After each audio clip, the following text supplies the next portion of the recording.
አሐቲ ድንግል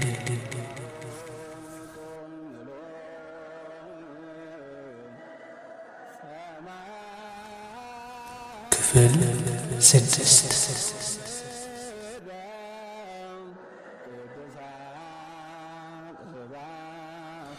ኖህ የአዳም 10ኛ ትውልድ ሆኖ እረፍት ተብሎ 10ም ቁጥር ለ11 ቅርብ ነው።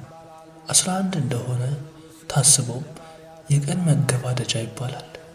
እንዲሁ ክርስቶስ በ11ኛው በፍጻሜ ዘመን ተገልጦ እረፍት ሆኖ መጣ። ይህም ክርስቶስ በዘመን ፍጻሜ የተነገረው ትንቢት የተቆጠረው ፍጻሜ ሲደርስ በሥጋ ከድንግል ተገልጦ ደካሞችንና ሸክም የከበዳቸውን ማሳረፉን ያጠይቃል ይላል ቅዱስ ቄርሎስ።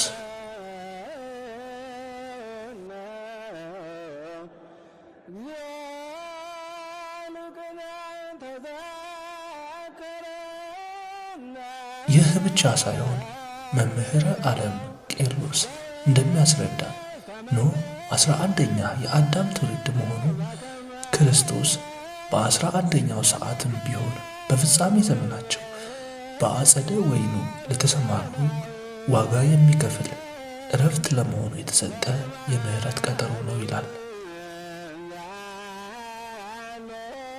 ወመጽኡ እለ አስሩ ወአሃዱ ወነስኡ በበዲናር በ11ኛው ሰዓትም የገቡ መጥተው እያንዳንዳቸው 1 ዲናር ተቀበሉ። ማቴዎስ ምዕራፍ 20 ከቁጥር 9። ከዚህም ሌላ በምሽት ጊዜ በአይሁድ እጅ ተይዞ የሰው ልጆችን ከዲያብሎስ እጅ ማሳረፉን አስቀድሞ ሲያጠይቅ ነው። ይህ እረፍት በክርስቶስ የተደረገ ሲሆን የዚህ ሁሉ ምክንያተ ድኂን የሆነችው ድንግል ማርያም መሆኗ ኪዳነ ምሕረት መባል ለእርሷ የተገባት ሆነች። ምን ነው እረፍታችን ክርስቶስ ነው አላልንምን ትሉኝ እንደሆነ የእረፍታችን እናት ማርያም አይደለችምን ብዬ እመልስላችኋለሁ። የእረፍት ሥራውን የሠራው በእርሷ ማኅፀን ጀምሮ አይደለምን? እረፍት ይሰጠን ዘንድ የተዋሃደው ሥጋስ ከእርሷ የነሣው አይደለምን? የምሕረት ሥራውን ያደረገው በእርሷ በኩል ተወልዶ ከሆነ የምሕረት ኪዳን መባል ምን ይበዛባታል? በሚገባ የአምላክ እናት ተብላለችና ኪዳነ ምሕረት መባል እንዳትባል ምን ይከለክላታል? ምሕረት ክርስቶስ ኪዳኑን የፈጸመባት አውደ ኦርና ማለት ነው። ቅዱስ ቄርሎስ ይህን የምሕረት ቀጠሮ በእርሷ የተፈጸመ መሆኑንና እረፍት ሊሰጠን የሚመጣ ክርስቶስ መሆኑን ሲተረጉም The Christ would give us rest. The Archangel Gabriel also declared to the Holy Virgin when he said ክርስቶስ እንደሚመጣ እረፍት የሚሰጠንም እርሱ እንደሆነ መልአኩ ቅዱስ ገብርኤል ለቅድስት ድንግል ማርያም እንዲህ ሲል ገልጦላታል። ማርያም ሆይ በእግዚአብሔር ፊት ጸጋ አግኝተሻልና አትፍሪ። እነሆም ትጸንሻለሽ፣ ወንድ ልጅም ትወልጃለሽ፣ ስሙንም ሕዝቡን ከኃጢአታቸው ያድናቸዋልና ኢየሱስ ትዪዋለሽ። መለኮት የቃኛቸው በመንፈሰ ትንቢት የሚናገሩ ነቢያትም ይመጣ ዘንድ ስላለው እረፍት ስለ ክርስቶስ አስቀድመው በናፍቆት ተነበዩ። ከእነርሱ አንዱም ሶፎንያስ እንዲህ አለ። በዚያን ቀን ለኢየሩሳሌም ጽዮን ሆይ አትፍሪ፣ እጆችሽም አይዛሉ፣ አምላክሽ እግዚአብሔር በመካከልሽ ታዳጊ ኃያል ነው። በደስታ በአንቺ ደስ ይለዋል፣ በፍቅሩም ያርፋል፣ በእልልታም በአንቺ ደስ ይለዋል ይባላል። በመገለጥ የሚተባበር ሌላው ነቢይ ኢሳይያስም እንዲህ ይላል። የደከሙትን እጆች አበርቱ፣ ይላሉትንም ጉልበቶች አጽኑ። ፈሪ ልብ ላላቸው እነሆ አምላካችሁ በበቀል በእግዚአብሔርም ብድራት ይመጣልና መጥቶም ያድናችኋልና በርቱ፣ አትፍሩ በሏቸው። ሴንት ሲሪል ኦፍ አሌክዛንድሪያ ኮሜንተሪ ኦን ጄኔሲስ ግላይፌሪያ 2 የማቴዎስ ወንጌል ምዕራፍ 1 ከቁጥር 21፣ ሉቃስ ምዕራፍ 1 ከቁጥር 30 እስከ 31፣ ኢሳይያስ ምዕራፍ 35 ከቁጥር 3 እስከ 4። ኖህ ባለ ብዙ ደስታ ማለት ነው። ክርስቶስ ፍስሐ ዘኢይትወዳ ዘቦቱ የማይነጥፍ ከተሰጠ የማይለይ ደስታችን ነው። ራሱ በመጽሐፈ ኪዳን እንደነገረን በወንጌልም ወለፍስሐ ከሙኒ አልቦ ዘየድክሙ ደስታችሁ የሚወስድባችሁ የለም ሲል ተስፋ ሰጥቶናል። ያ ዓለም ሊወስድብን የማይቻለው የማይነጥፍ ሕይወት የሆነ ደስታም ማን እንደሆነ ዘጸምአ ይምጻ ወይስተይ በከመ ይቤ መጽሐፍ አፍላገማየ ሕይወት ይውፅእ እምከርሱ የተጠማ ቢኖር ወደ እኔ ይምጣ እንዲሁም ይጠጣ። መጽሐፍ እንደተናገረም የሕይወት ውሃ ጠጥተው ቡሩካን ሐዋርያት ተገርፈው ሲወጡ ደስ እያላቸው ወጡ። በዚህ የሕይወታችን ውሃ የጣፈጠው ልሳነ ክርስቶስ ጳውሎስም እብለክሙ ተፈስሑ ዘልፈ በክርስቶስ ደግሜ ደጋግሜ እላችኋለሁ በክርስቶስ ደስ ይበላችሁ እያለ ዘመረ። ይህ ደስታ በማን በኩል መጣ ብለን ስንጠይቅ ባለበጎ መዝሙር ጥዑመ ልሳን ንጉሡ ነቢየ ዳዊት እንዲህ ሲል በትንቢት አካል መካከላችን ሆኖ ይመሰክርልናል። ፈለግ ዘይዋሃዝ ይስቴፈስህ ሀገረ እግዚአብሔር የወንዝ ፈሳሾች የእግዚአብሔር ከተማ ደስ ያሰኛል። ልዑል ማደሪያውን ቀደሰ። መዝሙር 45 ከቁጥር 4። ይህቺ የደስታ መፍሰሻ የእግዚአብሔር ከተማ ማናት ስንል ብርሃናዊ ባለብስራቱ መልአክ ቅዱስ ገብርኤል ሲያመሰግናት እንስማ። ተፈሥሒ ፍስሕት ኦ ምልዕተ ጸጋ እግዚአብሔር ምስልኪ ጸጋን የተመላሽ ደስተኛይቱ ሆይ ደስ ይበልሽ እግዚአብሔር ከአንቺ ጋር ነውና። የሉቃስ ወንጌል ምዕራፍ 1 ከቁጥር 28። የእግዚአብሔር ከተማ ሲል የተነበየው የቅዱስ ዳዊት ትንቢት እግዚአብሔር ከአንቺ ጋር ነው ባለው በመልአኩ ቃል ሲፈጸም፣ የወንዝ ፈሳሽ ያለው ደግሞ ደስተኛይቱ ሆይ ደስ ይበልሽ ሲላት፣ እነሆ የዓለሙ ሁሉ ደስታ በደሙ ፍሰት ዓለሙን ያዳነ ክርስቶስ ከእርሷ ማኅፀን ተገኘልን። ኦ ሙሐዘ ፍስሐ የደስታ መፍሰሻ ሆይ ተብላ መመስገኗ ስለዚህ ነው። በስሙ ትርጓሜ የተሰጠው የምሕረት ኪዳን በእግዝእትነ ማርያም ተፈጽሟልና ነያ ኪዳነ ምሕረት እነኋት ኪዳነ ምሕረት። ኖህ የሦስት ልጆች አባት ነው። ጌታችን መድኃኒታችን ኢየሱስ ክርስቶስ ደግሞ የሦስቱም ነገድ መድኃኒት ነው። ኖህ በመርከቡ ሦስቱ ልጆቹን ይዞ እንደገባ ክርስቶስም የእናቱን ንጽሕና ምክንያት አድርጎ ዓለምን ከማዕሰረ ኃጢአት ከባሕረ እሳት አውጥቶናልና ኖህ ወደ ገባባት መርከብ ልጆቹ እንዲገቡ እንዳደረገ ጌታም ለእርሱ ለንጉሥ ሰማይ ወምድር እናቱ ወደ ሆነች እናቱ ወደ ድንግል ማርያም በልጅነት እንድንጠጋ ነያ እምከሙ እነዋት እናታችሁ ብሎ ወደ እናቱ መጠጊያነት መርቶናል። የዮሐንስ ወንጌል ምዕራፍ 19 ከቁጥር 26። ኖህ ከውድቀት አስቀድሞ ቅድመ ዓለም እናቱን ለድህነት ዓለም ምክንያትነት መረጣት። አስቀድሞ ቀላይ የማይገባባትን መርከብ ኖህ እንደሠራ ጌታም የኃጢአት ፍዳ መርከብ እንዳያርፍባት እናቱን በንጽሕና ሠራት፣ ጠበቃት። ይህቺ መርከብ 3 ክፍል ነበራት።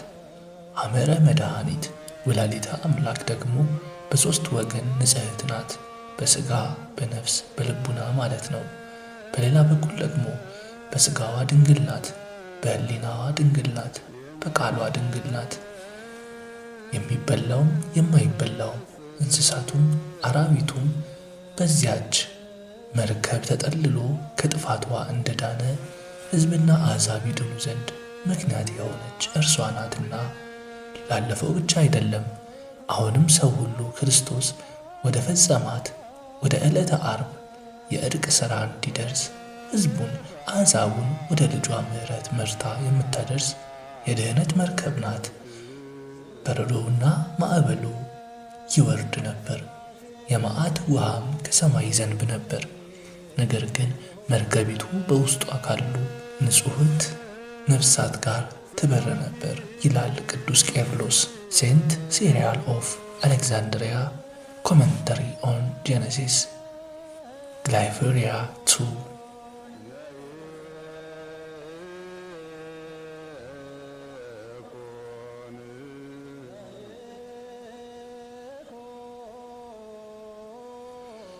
እንዲሁ ወላዲተ አምላክም ማዕበለ ጌጋይ የበደል ባህር ሳይደርስባት በንጽሕና ትኖር ነበር።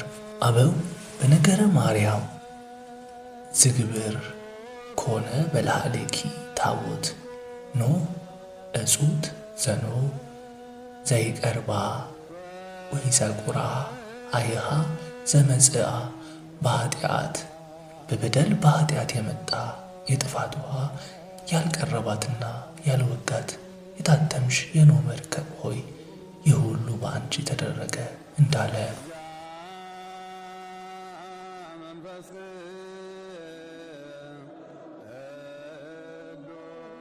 የኖህ ቤተሰቦች ሁሉ ወደ መርከቢቱ ከእርሱ ጋር እንደገቡ የክርስቶስ ቤተሰቦች ሁሉ እርሱ እናት ያላትን አብረው እናታችን ማርያም ሆይ ይላሉ። የኖህ ቤተሰቦች ያልሆኑ ከመርከቢቱ ባለመግባታቸው እንደታወቁ ድንግል ማርያምን እናታችን የማይሉም የክርስቶስ ቤተሰቦች አለመሆናቸው ይታወቃል። የክርስቶስ ቤተሰቦች እለ ቅዱስ ቄርሎስ ወላዲተ አምላክ ብለው አምነው ሲኦልን ሲሻገሩ፣ የዲያብሎስና የጳውሎስ ሳምሳጢ ቤተሰቦች እለ ንስጥሮስ ደግሞ መርከቢቱን ወላዲተ አምላክ ብለው ወደ ክንፈ ረድኤቷ ባለመጠጋታቸው በክህደታቸው ረግረግ ተስበው በባሕረ እሳት ሰጥመው ይኖራሉ። ወደ መርከቢቱ ያልገቡት ከኖህ ጋር እንዳልሆኑ የክርስቶስ እናቱን ወላዲተ አምላክ ሰዓሊተ ምሕረት ብለው የማያምኑ ክርስቶስን ማመን በውስጣቸው የለባቸውም። እናቱን ያላመኑ እለ ንስጥሮስ እለ ሉተር ክርስቶስን ያመኑ የክርስቶስ ተቆርቋሪዎች ይመስላሉ እንጂ ከሃዲዎች ናቸው። ከላይ ያመኑት ይመስላሉ፣ ሲቀርቧቸው ግን አማላጄ ወንድሜ ከአባቱ ያንሳል እያሉ ሲሰድቡት ይገኛሉ።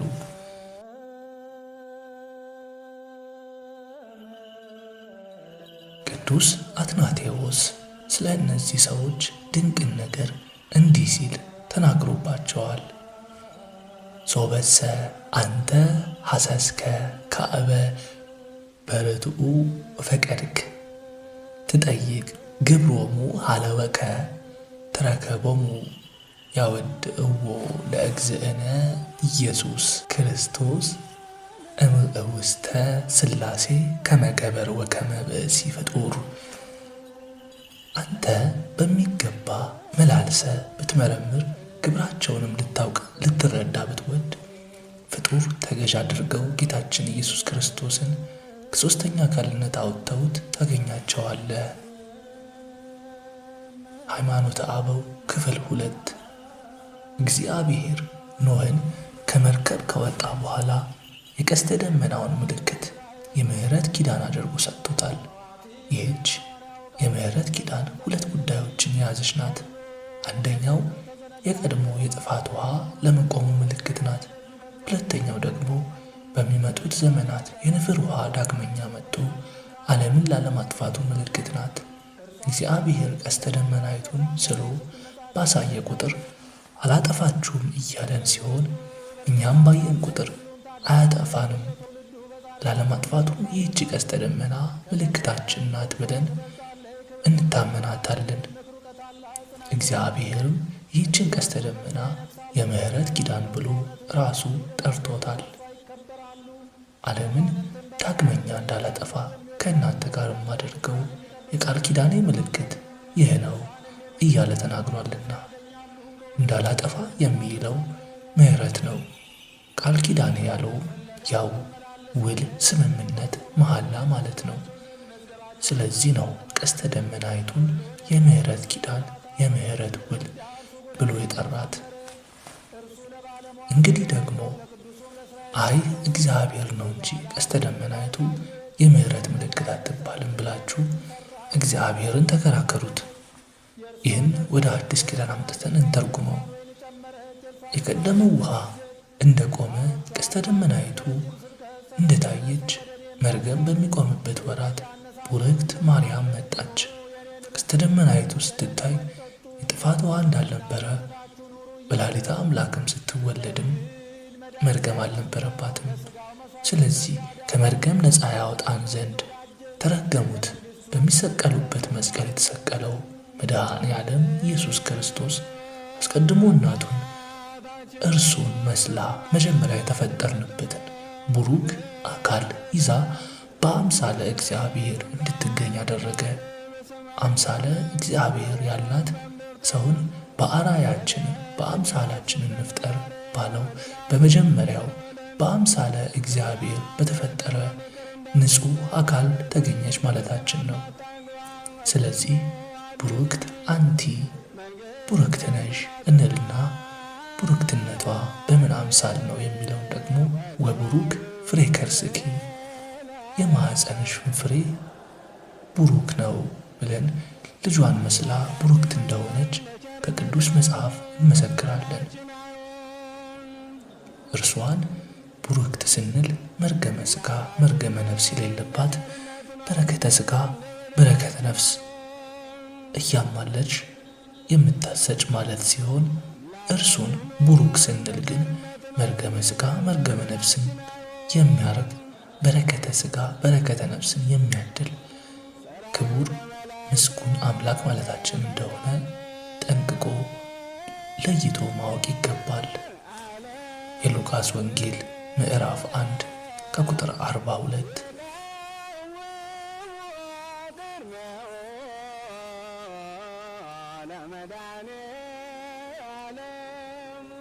በቀስተ ደመናይቱ አራቱ ቀለማት ጎልተው ይታያሉ ይላሉ አበው በትርጓሜያቸው። ወዮ አንድ ነገር መላልሶ ይደንቀኛል። ክርስቶስ መረባችሁን በቀኝ ጣሉ አላለምን? የዚህ አንዱ ትርጓሜው እኮ የማናውያን የቀኝ ሰዎች የቅንነት ባልደረባዎች ሁኑ ማለት ነው። ምን ነው ግን አባቶቻችን የቀናውን ነገር እየፈለጉ ይህ የክርስቶስ ምሳሌ ነው። የቀናውን ነገር ሲያገኙ ለእናቱ እያሉ ደጋጉን ነገር ለደግነት ሲያውሉት፣ ብዙዎች ግን ቅንን ሁሉ ለማጣመም ቀዳዳ ሲፈልጉ ይውላሉ። እንዲያውም የሌለውን ሁሉ ክፋት ፈልገው ደግ ነገርን ቢሰድቡበት ደስ ይላቸዋል። ምነው መንፈስ ቅዱስ በቅዱስ ጳውሎስ በኩል ፍቅር ስለ አመፃ ደስ አይለውም ብሎ አልተናገረምን? እንግዲያው በእናቱ በማመፅ እናቱን እንደ ባልንጀራ በመቁጠር ክርስቶስን ወደድ ነው ማለታችሁ ስለምን ይሆን? እንኪያስ ፍቅር በአመፃ ደስ አይለውምና አመፀኛ ሁሉ ክርስቶስን መውደድ በልቡናው እንደሌለ የታወቀ የተረዳ ነው። እኔ ግን ይልቁንም በተመሰለው ልክስ እንኳ እርሷን የማመሰግንበት ኃይል የሌለኝ ደካማ ነኝ እንጂ መልካም ሁሉ እንዲህ የተባለች ማርያም ናት ብል ልጇስ እንኳስ ሊነቅፈኝ ደራርቦ የሚያከብረኝ ልነግራችሁ እወዳለሁ። አሁን የቀስተ ደመናዋን ነገር ወደ ማብራራት እንመለስ። በቀስተ ደመናው ላይ የጎሉት ቀለማት ነጭ፣ ቀይ፣ ቢጫ፣ ጥቁር ናቸው። ነጩ የውሃ፣ ቀዩ የእሳት፣ ቢጫው የመሬት፣ ጥቁሩ የነፋስ ምሳሌ ነው። ቀስተ ደመናውን ማሳየቱ ከእነዚህ የተፈጠረን የሰው ልጅ አላጠፋም ሲለው ነው ይላሉ አባቶቻችን ሊቃውንት። ደመናይቱ የእመቤታችን ምሳሌ ስትሆን ደግሞ አራቱ ህብር ጌታ ከእመቤታችን የነሳው የአራቱ ባህሪ ምሳሌ ነው። ከእነዚህ ደግሞ ነጩ ይጎላል። ይህ ደግሞ ወልድ አቡየ ጸዓዳ ወቀያ ልጅ ወንድሜ ቀይና ነጭ ነው ተብሎ በትንቢት የተዘመረለት ጸዓዳ በመለኮቱ ወቀይህ በትስብእቱ አምላክም ሰውም የሆነ የክርስቶስን ተዋህዶ የሚገልጥ ነው። መኃልየ ዘሰሎሞን ምዕራፍ 5 ከቁጥር 8። አራቱን ሲተረጉሙ ደግሞ ነጩ የጥምቀት በአምሳለ ማይ ይሰጠናልና ዘኢተወልደ ዳግመ እማይ ወእመንፈስ ቅዱስ ኢያርአየ ለመንግሥተ እግዚአብሔር ከውሃና ከመንፈስ ቅዱስ ካልተወለደ ወደ እግዚአብሔር መንግሥት አይገባም እንዲል የዮሐንስ ወንጌል ምዕራፍ 3 ከቁጥር 5። ቀዩ የመንፈስ ቅዱስ በአምሳለ እሳት ይሰጠናልና ወውእቱ ያጠምቀክሙ በመንፈስ ቅዱስ ወበእሳት በመንፈስ ቅዱስና በእሳት ያጠምቃችኋል እንዲል የዮሐንስ ወንጌል ምዕራፍ 1 ቁጥር 27። ቢጫው የሥጋው በአምሳለ ህብስት ይሰጠናልና አነ ውእቱ ህብስተ ሕይወት ዘወረደ እምሰማያት ከሰማይ የወረደ የሕይወት እንጀራ እኔ ነኝ። የዮሐንስ ወንጌል ምዕራፍ 6 ከቁጥር 51 እንዳለ ጥቁሩ የደሙ በአምሳለ ወይን ይሰጠናልና አነ ውእቱ ሐረገ ወይን ዘጽድቅ እኔ እውነተኛ የወይን ግንድ ነኝ እንዳለ የዮሐንስ ወንጌል ምዕራፍ 15 ከቁጥር 1። ቀስተ ደመናይቱ የእነዚህ ሁሉ ቀለማት መገለጫ እንደሆነች በጥምቀት በልጅነት ያሰለጠነን በሀብተ መንፈስ ቅዱስ ያከበረን ሥጋውን ደሙን የሰጠን ልብሳችን፣ ሀብታችን፣ ምግባችን ክርስቶስን ያፈራችልን ድንግል ማርያም ናትና ኪዳነ ምሕረት ተባለች። በዚያውም ላይ ቀስተ ደመናይቱ ለቀደሙትም ለሚመጣው ትውልድ ሁሉ የጥፋት ውሃ እንዳይወርድም የምሕረት ምልክት እንደሆነች እመቤታችንም ቀድሞ ጌታን በመውለዷ ብቻ ሳይሆን አሁንም በምልጃዋ ለሚተማመኑ ሁሉ የምሕረት መዝገብ ናት። ትውልድ ሁሉ ያመሰግኑኛል ያለችው ለትውልድ ሁሉ የሚሆን የምሕረት ኪዳን ስለሆነች ነው እንጂ ባለፈው ስራዋ ብቻ አይደለምና። ታቦት እንተ ኖሃ ደብተራ ስፍሕት ይእቲኬ ማርያም በድንግልና ህትምት ኖህ ከነ ልጆቹ ከሞት የዳነባት ሰፊ ቤተ መቅደስ የሰው እጅ ያልሰራት የታተመች ድንግል ማርያም እኮ ናት።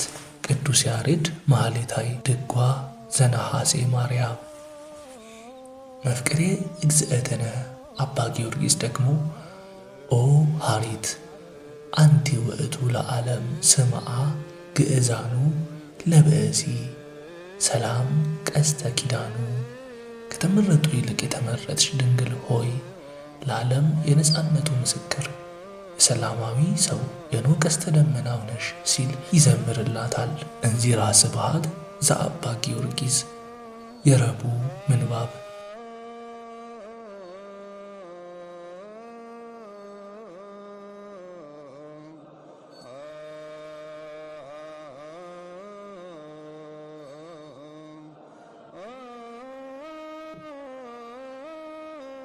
ጸሎት አንቲ ውእቱ መሶበ ወርቅ ቀይህ እንተ ውስቴታ መናብሩ ማርያም ታቦት ዘተክለለኪ በንጽህ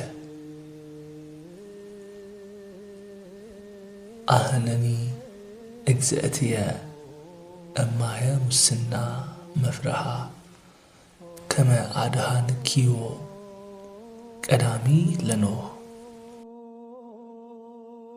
አንቺ በንጽህናሽ በውስጧ ብሩህ ኅብስተ ሕይወት ክርስቶስ ያለብሽ መሶበ ወርቅ ነሽ። ማርያም ሆይ አንቺ በንጽህና የተሸለምሽ መርከብ ነሽ። እመቤቴ ሆይ ቀድሞ በምሳሌነትሽ ኖህን ከጥፋት ውሃ እንዳዳንሽው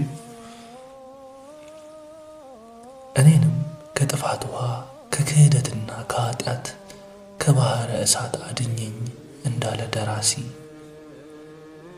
መልክአ ውዳሴ ዘእሁድ 3.1.3 ኪዳነ አብርሃም አብርሃሚክ ኮቨናንት።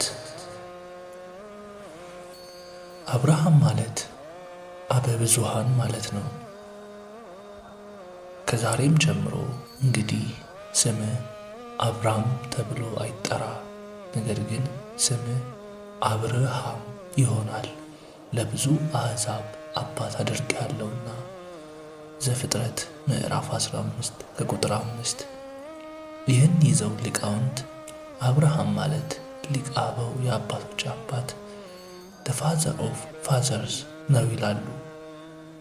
እምነ አብርሃም በእግዚአብሔር ወኮኖ ጽድቀ፣ አብርሃም በእግዚአብሔር አመነ ጽድቅም ሆኖ ተቆጠረለት የሚለውን መሰረት አድርገው አብርሃም ማለት ዘአብየ ሃይማኖቱ ባለታላቅ እምነት ርቱዐ ሃይማኖት ብለው የሚተረጉሙም አሉ። ሮሜ ምዕራፍ 4 ከቁጥር 3። የደብረ ሃይማኖት መካነ ኢየሱስ የብሉያትና የሐዲሳት የሊቃውንት ትርጓሜ መምህር የሆኑት የኔታ ሐረገ ወይን ሐዲስ ደግሞ አኮኑ አብርሃም አቡነ በምግባሩ ጸድቀ ሶበ አረገ ለይስሐቅ ወልዱ ውስተ መዋዕስዕ። አባታችን አብርሃም ልጁን ይስሐቅን በመሠዊያው ባቀረበ ጊዜ በሥራ የጸደቀ አልነበረምን ያለውን መሠረት አድርገው አብርሃም ማለት የምግባር ቅመም ማለት ነው ብለው ተርጉመው አስተምረውኛል። ያዕቆብ ምዕራፍ 2 ከቁጥር 21 ቅመም ለብዙ እጽዋት እንዲቀመም አብርሃም በበጎነት ሁሉ የጣፈጠ ነው ማለት ነው። ሃይማኖት መሠረቱ፣ ፍቅር ግድግዳው፣ ተስፋ ጉልላቱ፣ መልካም ሥራ ሁሉ ገመድና ማገሩ ሆኖ የተሠራ መቅደሰ እግዚአብሔር ነውና የሁሉም ሊቃውንት ትርጓሜ ለአባታችን አብርሃም የተስማማ ነው። በአሁኑ ዘመን አብርሃም ሆኖ መጽደቅ የሚሻ ሁሉ የሁለቱን ሐዋርያት አስተምህሮ እንደ ሁለት ክንፍ አድርጎ ወደ መንግሥተ ሰማያት መብረር ይገባዋል እንጂ አንዱን ይዞ ቢሮጥ በአንድ ክንፍ መብረር እንደማይችል ንስር ከመንግሥተ ሰማያት በአፋ የሚቀር መሆኑን ይወቅ። እነዚህ ሁለት ክንፎች ቅዱስ ጳውሎስ አብርሃም በእምነቱ ጸደቀ ያለውና ቅዱስ ያዕቆብ አብርሃም በሥራው ጸደቀ ያላቸው ናቸው። እንዲህ ያለውን አንቀጽ አበው በትርጓሜ ሲያገኙት ተካፍሎ መጻፍ ነው ይሉታል። ቅዱስ ጳውሎስ የአብርሃምን ጽድቀ ሃይማኖቱን አልቆ ሲጽፍ፣ ያዕቆብ ደግሞ የአብርሃምን ጽድቀ ምግባሩን እንዲጽፉ መንፈስ ቅዱስ አድሏቸዋል ማለት ነው። እንግዲያው አብርሃም በእምነቱ ጸደቀ ወይስ በሥራው የሚል ቢኖር አምኖ ቢሠራ ጸደቀ ብለን እንመልስለታለን። አብርሃምን ለምን የብዙዎች አባት ተባለ የሚለውን እውነተኛው የአብርሃም ልጅ አባ ጊዮርጊስ ዘጋስጫ ያመሰጥረዋል። ለክርስቲያን ብዙ በጎ ሥራዎች ያሉት ሲሆን በጎ ሥራዎችን በሦስት ወገን ይሠራቸዋል። እነዚህም ትዳር፣ ምናኔ፣ ሰማዕትነት ናቸው። የመተርጉማኑ አበው የከዋክብቱ ልጅ ብሩሃዊ ጊዮርጊስ አብርሃም ሦስቱንም ያሟላ ነበር ይላል። ከዘመዶቹ ተለይቶ በመውጣቱ መናኝ ነውና የመናንያን አባት ሆነ። ሳራን አክብሮ ከፍቃዷ ሳይወጣ ኑሯልና ባለትዳር ነው። በዚህም በሕገ ሰብሳብ ለከበሩ የክርስቶስ ቤተሰቦች አባት ሆነ። እግዚአብሔርን ስለመውደድ በግዝረት ደሙን በማፍሰሱ በስደት በመንከራተቱ ሰማዕት ሆነ። በዚህም ስለ ክርስቶስ ፍቅር ደማቸውን ያፈሰሱ የሰማዕታት አባት ሆነ ማለት ነው። ስለዚህ አብርሃም አባታችን መናኝ፣ ባለትዳር፣ ሰማዕት ነውና የምግባር ቅመም መባሉ የተመቸ ነው ማለት ነው። የኔታ ትርጓሜም ይበል ይበል ይበል ነው። የመናንያን የባለትዳሮች የሰማዕታት አባት በመሆኑ የብዙዎች አባት መባሉ አማናዊ ነው። ይህ ሁሉ በጊዜው እንዲገለጥ ሃይማኖቱን በተስፋ መሰላል ወጥቶ የዘመንን መጋረጃ በትንቢት እጅ ጠቅልሎ አይቶ አምኖ ልጁን እስከ መሥዋዕት ድረስ ታዟልና ርቱዐ ሃይማኖት መባሉም አማናዊነቱ የታወቀ የተረዳ ሆነ ማለት ነው። ዘፍጥረት ምዕራፍ 12 ከቁጥር 1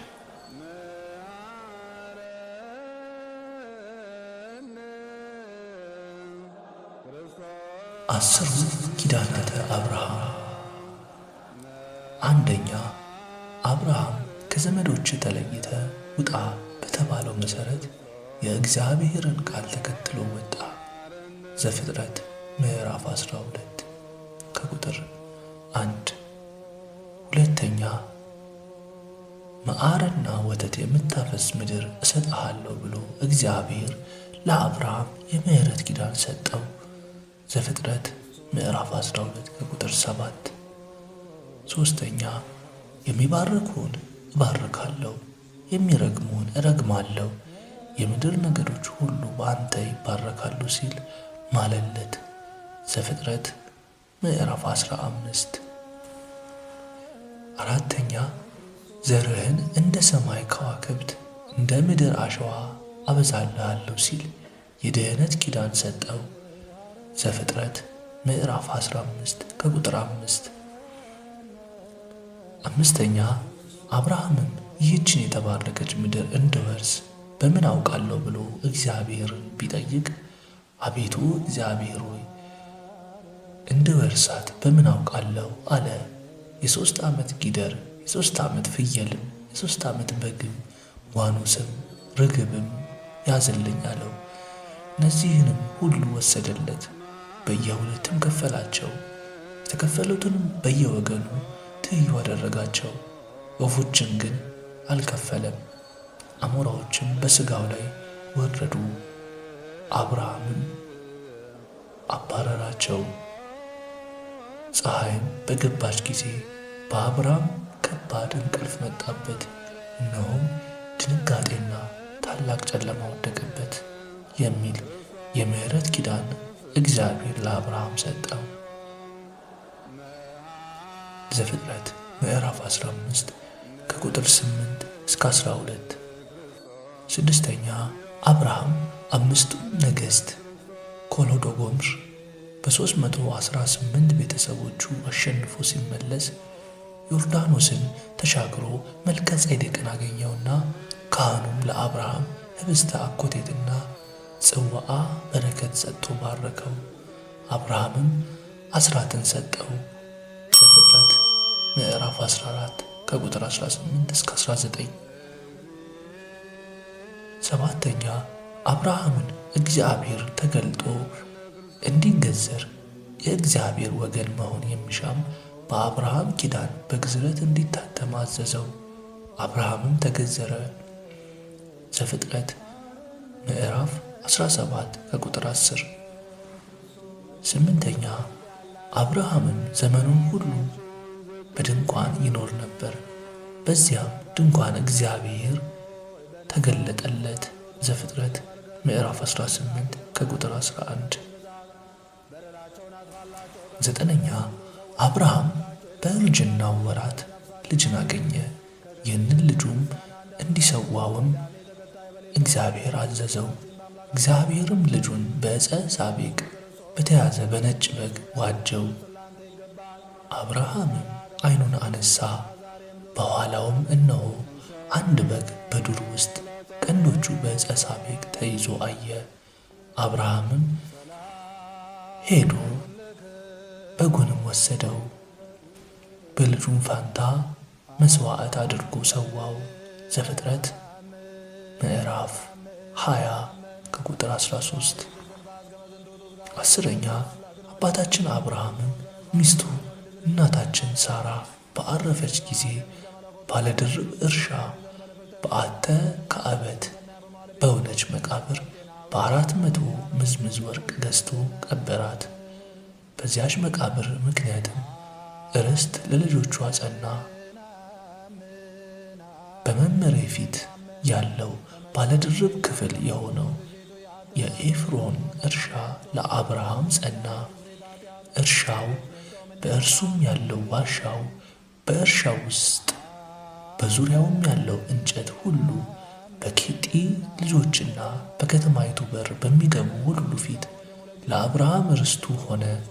ከዚህም በኋላ ኬብሮን የምትባል በመምሬ ፊት በከነዓን ምድር ባለው እርሻ ባለ ድርብ ክፍል በሆነው ዋሻ ውስጥ አብርሃም ሚስቱን ሳራን ቀበረ።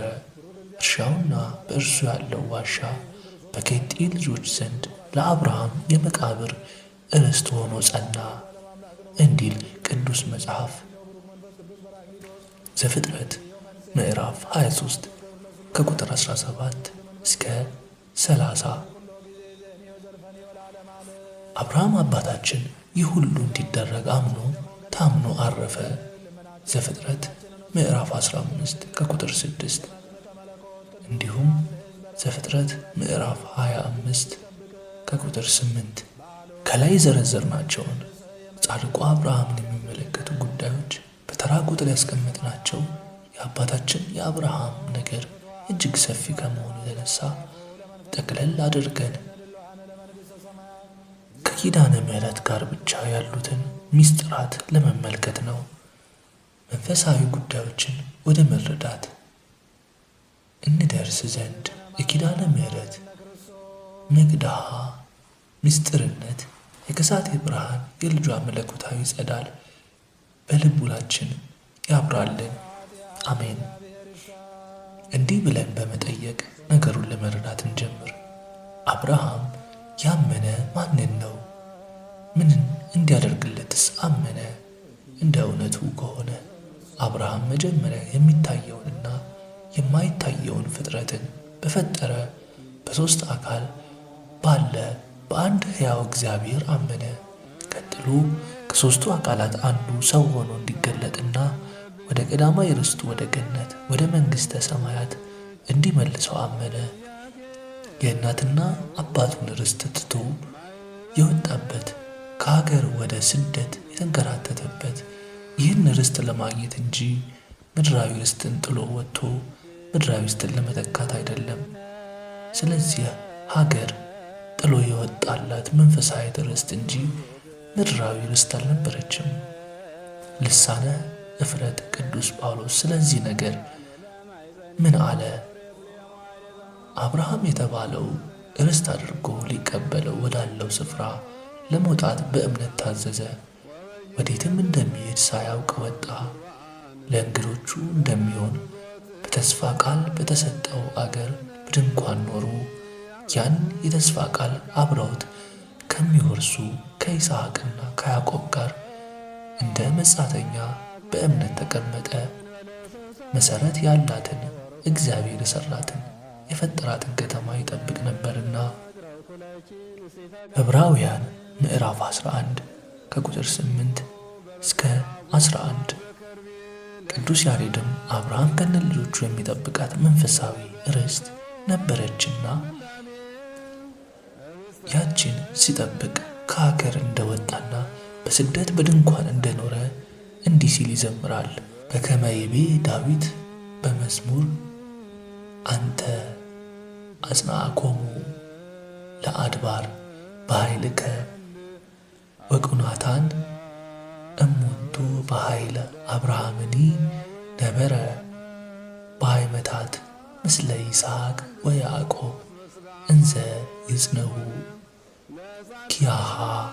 ዳዊት በመዝሙር አቤቱ አንተ በኃይል ተራሮችን አጸናቸው፣ እነርሱም ኃይልን የታጠቁ ናቸው ብሎ እንደዘመረ አብርሃም ከልጆቹ ጋር እርሷን ተስፋ አድርገው ደጅ እየጸኑ በድንኳን ኖሩ።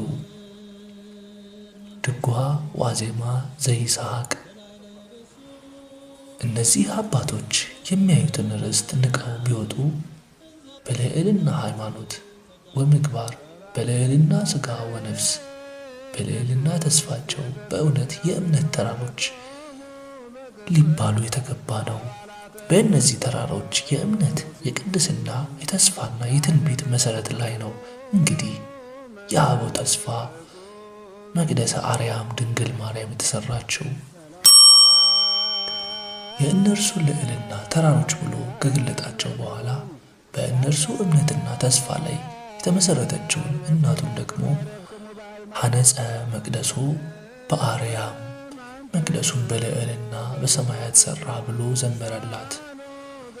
ይህች በልዕልና በሰማይነት የተሠራች የእግዚአብሔር ከተማ ግን የአበው ልጅ እንጂ ከሰማይ አለመውረዷን ደግሞ መሠረታቲሃ ውስተ አድባር ቅዱሳን፣ መሠረቶቿ የተቀደሱ ተራሮች ናቸው ብሎ ወደ ልዕልናዋ አሳርጎን ወደ አባቶቿ ደግሞ ያሳየናል።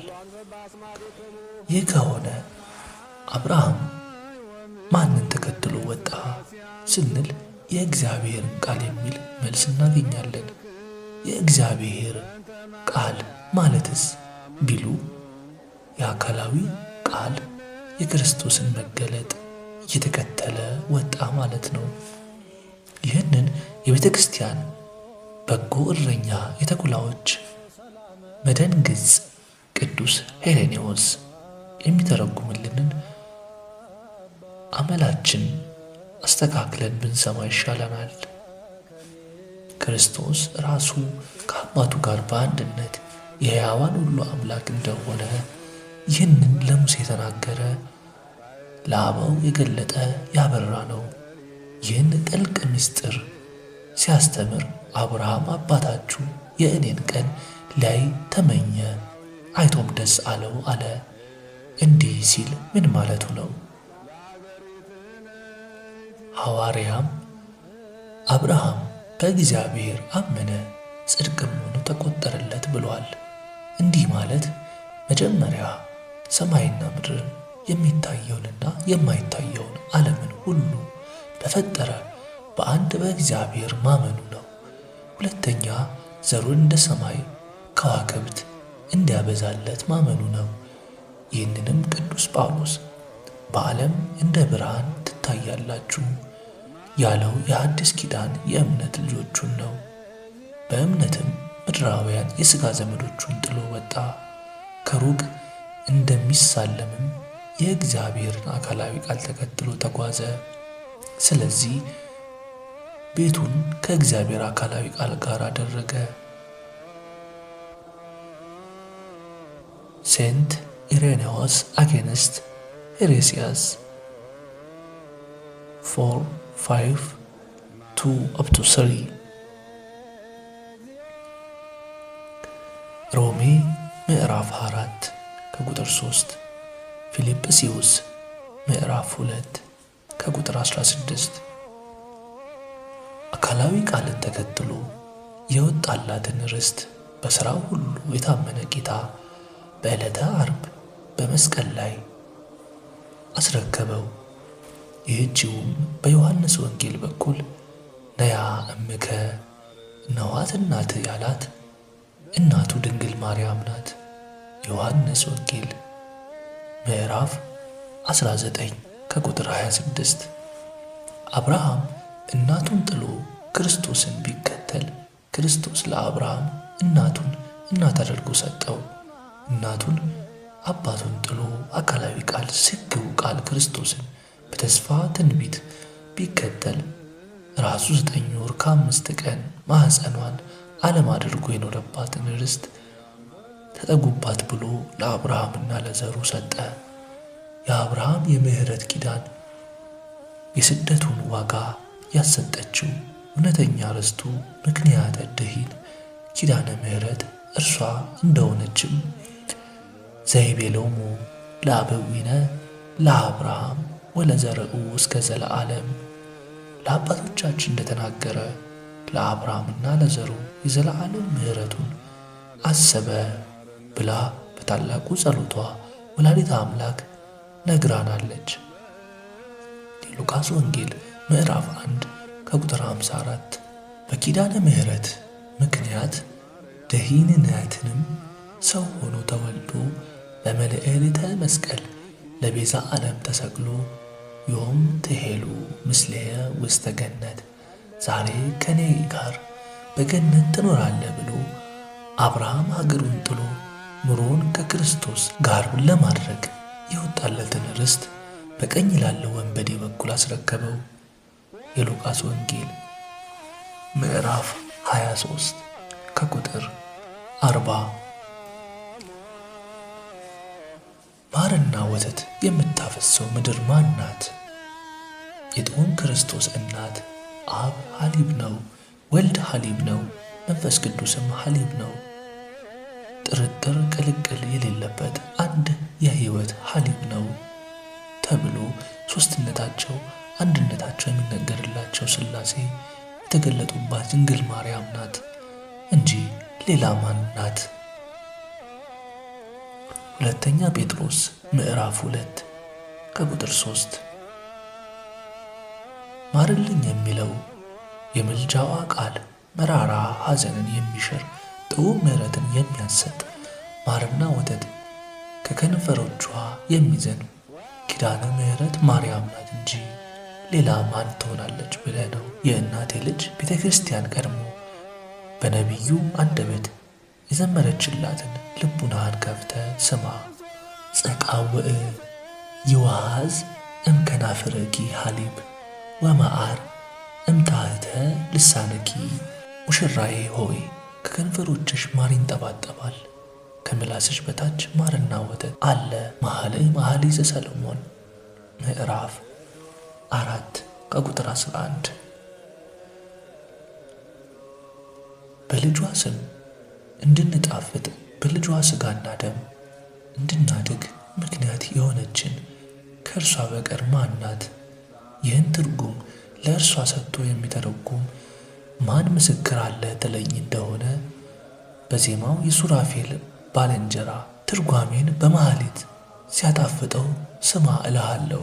መዓዛ አፉሃ ከመኮል መዓዛ አፉሃ ከመኮል ከመ ቅርፍተ ሮማን መላትሃ ጸቃውዕ ይውህዝ እምከናፍሪሃ እስመ ከመ ወይን ስሙር ጥዑም ጥቀ ስሙር አዳም ስና ለማርያም ወኩሉ ነገራ በሰላም ጼና ስሂን አልባሲሃ።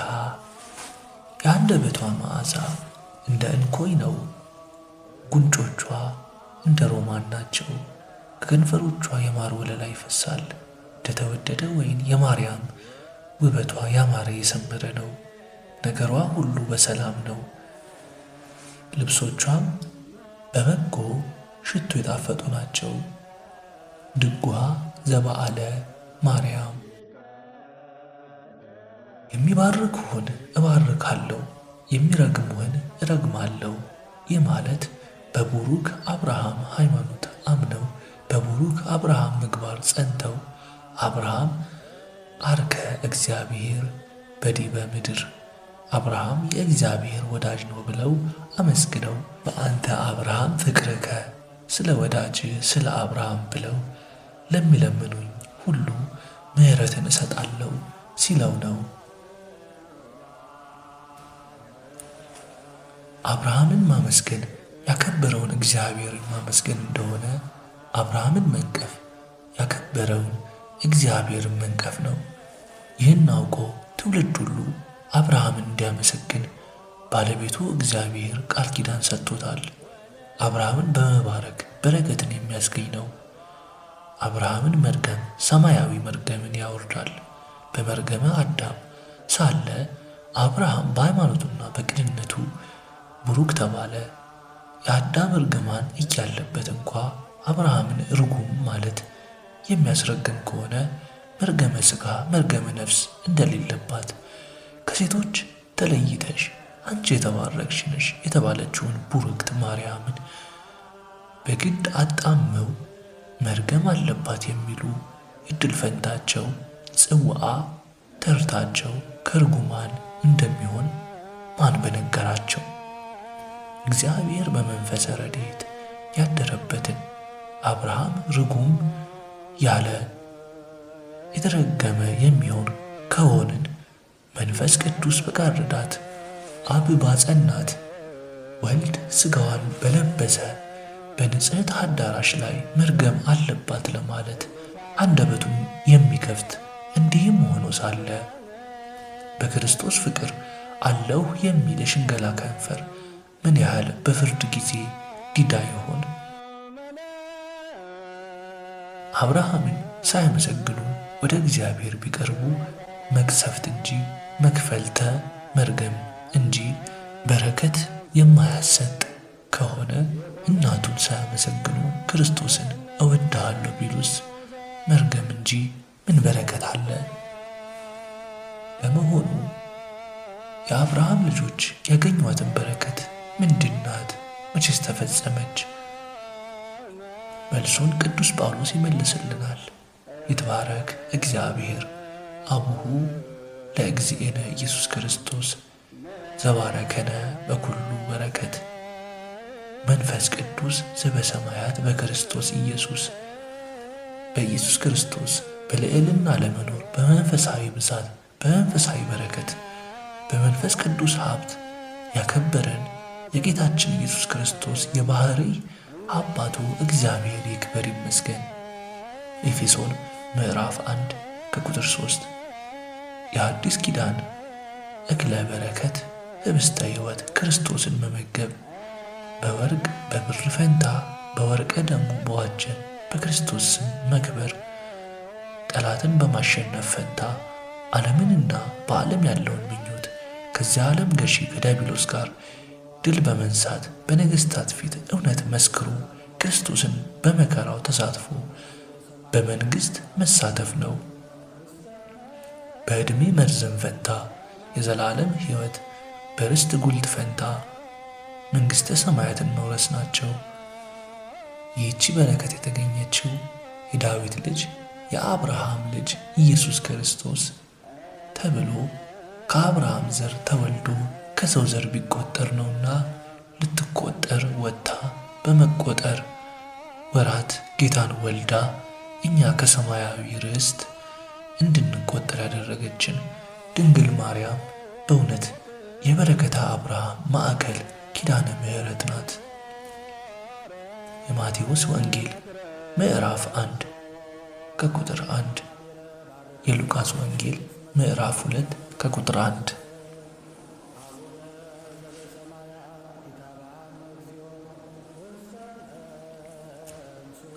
በዘርህ የምድር ነገዶች ሁሉ ይባረካሉ። ይህን ቅዱስ ቄርሎስ ሲተረጉምልን ልቡናችን ይበራል። የአብርሃም ልጆች ተብለው የተቆጠሩት ከእርሱ የሥጋ ልደትን ያገኙ ብቻ አይደሉም። እርሱን መስለው እንደ እርሱ በፍጹም የልጅነት ጸጋ በጌታችን በኢየሱስ ክርስቶስ ሃይማኖት የከበሩት የሃይማኖት ወንድሞች ናቸው እንጂ። ኮሜንተሪ ኦን ጄኔሲስ ግራፌሪያ 3። ይህም ማለት ከአብርሃም ዘር በተወለደ በክርስቶስ ደም የተቀደሱትን ከሕዝብ ከአሕዛብ ከሀገሪት ከሃቃሊት ከሮቢት ተሰብስበው ለአንድ እረኛ ለክርስቶስ አንድ መንጋ የሆነችው የክርስቶስን አንዲት ርትዕት ቤተ ክርስቲያን የሚያጠይቅ ነው። አብርሃም ክርስቶስ ከእርሱ ዘር በእርሱ ቃል ኪዳን ስለተወለደ የብዙዎች አባት ተባለ። አብርሃም የብዙዎች አባት የተባለው በክርስቶስ መሆኑን ቅዱስ ጳውሎስ እንዲህ ይሰብከናል። ሁላችሁ በክርስቶስ ኢየሱስ አንድ ሰው ናችሁና እናንተም የክርስቶስ ከሆናችሁ እንኪያ የአብርሃም ዘር እንደ ተስፋው ቃል ወራሾች ናችሁ።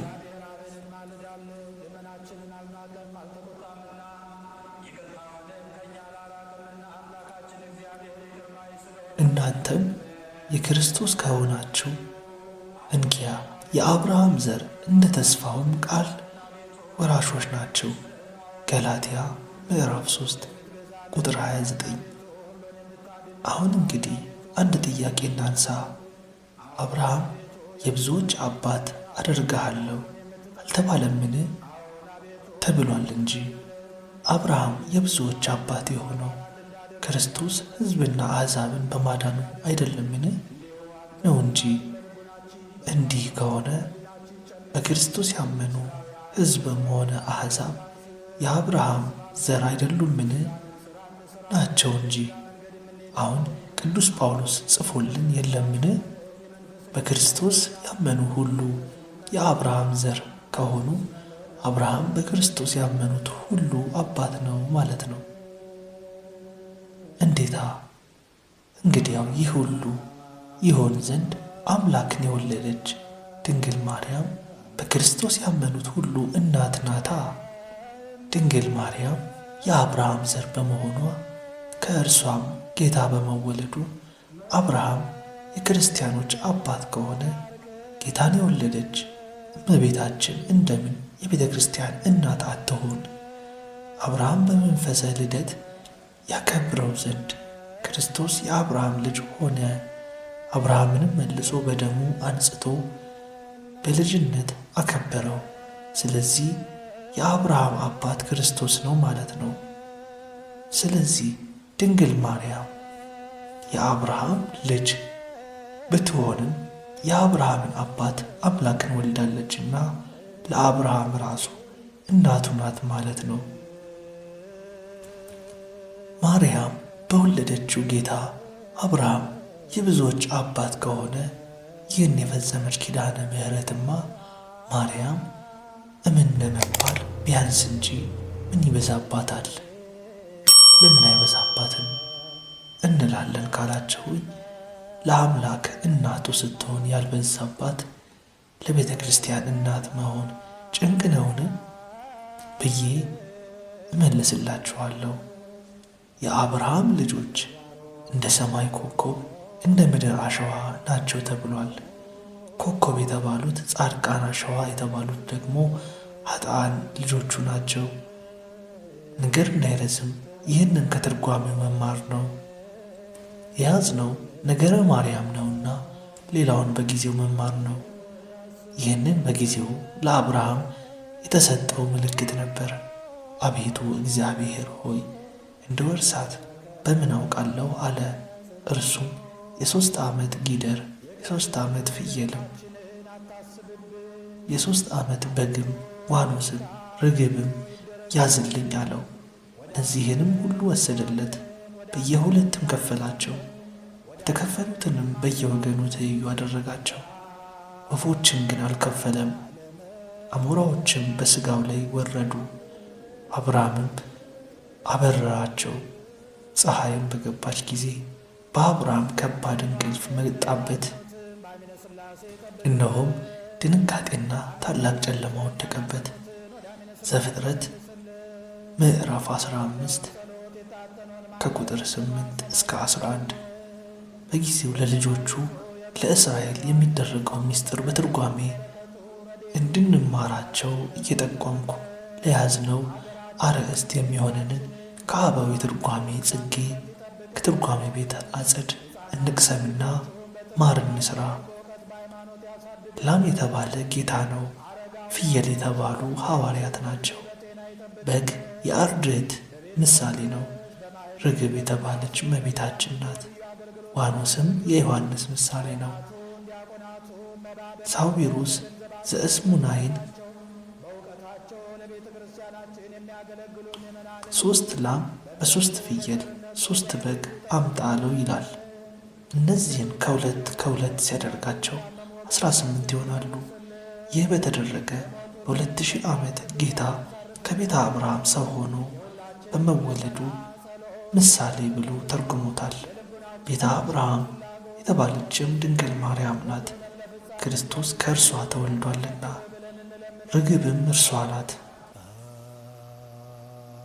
ቤትነቷና ርግብነቷንም ቅዱስ ያሬድ በዜማ ይተርጉምልን። ርግብየ ይቤላ በእንተ የዋሃታ ወሰናይት በእንተ እርምሞታ ጽርህ ንጽሕት ማርያም ሰላማዊት ሰማያዊት ማኅደረ መለኮት። ስለ ደግነቷ ርግቤ ይላታል። ስለ እርጋታዋም ያማረች ናት። ሰማያዊት ንጽሕት አዳራሽ ማርያም በእውነት የመለኮት ማደሪያ ናት። ድጓ ዘቅዱስ ያሬድ ዘነሐሴ ዘአብርሃም። እግዚአብሔር ለአብርሃም ተስፋ መፈጸም የሰጠው ምልክት በእርሷም ተስፋው የተፈጸመባት ኪዳነ ምሕረት ይህቺ በእውነት እግዝእትነ ማርያም ናት። የሳዊሮስንና የመጻሕፍት የአብነት ትርጓሜ ቤታችን ትርጓሜ ለዚህ ለነገረ ማርያም እንዲህ ከተማርንበት ክርስቶስን የተመለከተውን የሊቃውን ትርጓሜ ደግሞ ፈቃዱ ቢሆን በቀጣዩ የነገ ክርስቶስ መጽሐፋችን በሰፊው ተረጉመዋለን። አሁን የእመቤታችን ኪዳነ ምሕረትነት ወደምንተረጉምበት ኪዳነ አብርሃም እንመለስ።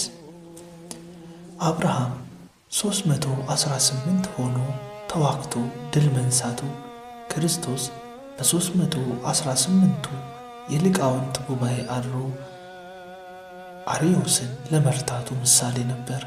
በኋላም አብርሃም ጌታን እንዲህ የሚል ጥያቄ ጠየቀውና መልሱንም መለሰለት ይላል ቅዱስ ያሬድ።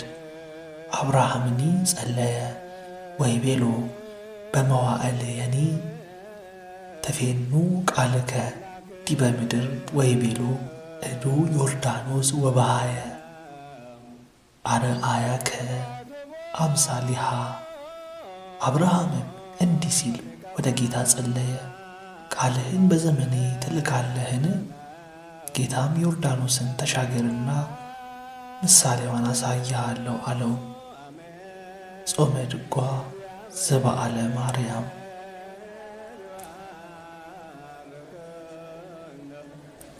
ይህችም አብርሃም ዮርዳኖስን ተሻግሮ መልከ ጼዴቅን ማግኘቱ፣ መልከ ጼዴቅም ለአብርሃም ጽዋዓ በረከትን መስጠቱ፣ አብርሃም አሸንፎ ሲመለስ ዮርዳኖስን ተሻግሮ መልከ ጼዴቅን ማግኘቱ፣ ህብስተ አኮቴት ሰጥቶ አብርሃምን መባረኩና አብርሃም ለመልከ ጼዴቅ አስራት መስጠቱ ናቸው። ክህደትን በሃይማኖት አጋንንትን በእምነት ድል ነስተው በስሙ የሚጠመቁ ሁሉ ንጉሠ ሰላም ክርስቶስን እንደሚያገኙት ሲያጠይቅ ነው።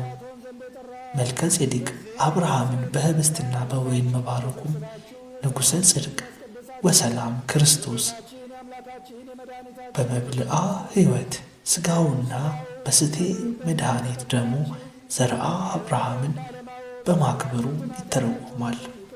አብርሃም አስራት ማውጣቱም በልጅነት የከበሩ ሥጋውን ደሙን ተቀብለው ለባስያነ ክርስቶስ የሆኑ ክርስቲያኖች አስራት፣ ጾም ወጸሎትን፣ ቅድስናን፣ የመንፈስ ፍሬን ለንጉሠ ሰላም የማፍራታቸው ምሳሌ ነው።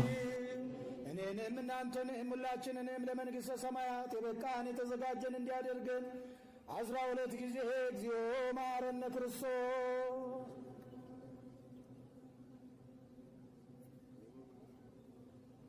በእንተ እግዝእትነ ማርያም መሐረነ ክርስቶስ። የዛሬው አሐቲ ድንግል ትረካ ይህን ይመስል ነበር። እስከ ፍጻሜ ድረስ አብራችሁ ስለቆያችሁ እናመሰግናለን። ይህ ሥራ ለብዙዎች ይዳረስ ዘንድ ላይክ እና ሰብስክራይብ ያደረጋችሁ ከጎናችን እናመሰግናለን። ወስብሐት ለእግዚአብሔር ወለወላዲቱ ድንግል ወለመስቀሉ ክቡር። ይቆየን። በቀጣይ ክፍል እስከምንገናኝ ቸር ይግጠመን።